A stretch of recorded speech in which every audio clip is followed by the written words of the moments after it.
19 जून 1984 रात 2:17 मुंबई के डोंगरी इलाके की तंग और नमी से भरी गलियों में एक अजीब सी खामोशी पसरी हुई थी।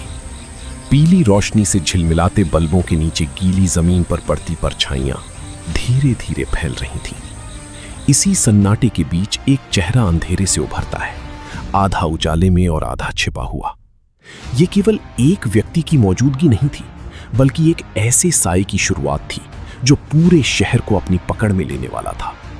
वो साया धीरे धीरे मुंबई की छतों, गलियों और बाजारों पर फैलने लगा, मानो शहर की हर सांस अब उसी की अनुमति से चलने लगी हो। एक साधारण घर से निकलकर, जहां दीवारों पर सादगी और संघर्ष की कहानी लिखी थी, एक ऐसा सफर शुरू हुआ जो समय के साथ बदलता गया। बचपन की मासूमियत धीरे धीरे सख्त निगाहों में बदल गई, और फिर वही निगाहें अपराध की दुनिया में अपनी जगह बनाने लगी। 1970 और 80 का दशक का बंबई पहले से ही अपराध की आग में जल रहा था, जहां पुराने नाम अपनी ताकत दिखा चुके थे। लेकिन उसी भीड़ में एक युवा दिमाग चुपचाप सब कुछ देख रहा था, हर चाल को समझ रहा था और अपने समय का इंतजार कर। 12 मार्च 1993 दोपहर 1:30 मुंबई की सड़कों पर अचानक धमाकों की एक श्रृंखला गूंज उठती है। एक पल पहले जो शहर अपनी रोजमर्रा की रफ्तार में था, अगले ही पल दहशत और चीखों में बदल जाता है। धुएं के गुब्बार आसमान में उड़ते हैं और हर तरफ भगदड़ मच जाती है। ये केवल धमाके नहीं थे, बल्कि एक ऐसा संदेश था जिसने पूरे देश की सुरक्षा व्यवस्था को हिला दिया।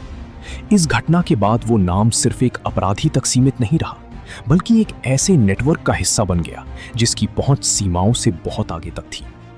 इसके बाद शुरू होती है एक लंबी तलाश। एजेंसियां हर दिशा में फैल जाती हैं, नक्शों पर निशान बनते हैं, फाइलें खुलती हैं और योजनाएं बनती हैं। लेकिन हर बार लक्ष्य बस एक कदम दूर रह जाता है। वो लगातार आगे बढ़ता रहता है, अपने ठिकाने बदलता है और दूर बैठकर अपने पूरे नेटवर्क को नियंत्रित करता रहता है। उसके लिए अब सीमाएं केवल नक्शे पर खींची हुई रेखाएं थीं, जिन्हें पार करना उसके लिए कोई बड़ी बात नहीं थी। शहरों के बीच, देशों के बीच उसका प्रभाव बिना किसी रुकावट के फैलता चला गया। समय के साथ उसकी दुनिया और भी सुरक्षित और बंद होती चली गई। ऊंची दीवारों और कड़ी सुरक्षा के बीच वो खुद को छिपाकर रखने लगा। उसकी हर गतिविधि अब परतों में छिपी हुई थी, हर कदम सोच समझकर उठाया जाता था।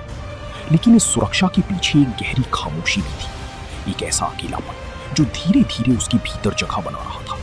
जिसने पूरी दुनिया में डर फैलाया, वही अब अपने ही बनाए हुए जाल में कैद होता जा रहा था। दूसरी तरफ दुनिया भर की एजेंसियां इस जाल को तोड़ने की कोशिश में लगी थीं। मीटिंग्स होती थीं, योजनाएं बनती थीं, लेकिन हर बार एक अदृश्य दीवार सामने आ जाती थी। ये दीवार केवल दूरी की नहीं थी, बल्कि राजनीति, डर और अंतर्राष्ट्रीय दबाव की थी। समय के साथ ये मामला केवल एक व्यक्ति को पकड़ने का नहीं, बल्कि एक पूरे सिस्टम को समझने का बन गया था। आज 2026 जब दुनिया तकनीक और निगरानी के एक नए दौर में पहुंच चुकी है, तब भी ये कहानी अधूरी है। वो नाम अब भी एक रहस्य बना हुआ है, एक ऐसा साया जो दिखाई नहीं देता, लेकिन हर जगह महसूस होता है। ये केवल एक अपराधी की कहानी नहीं है, बल्कि उस व्यवस्था की कहानी है जहां अंधेरा लंबे समय तक जीवित रह सकता है।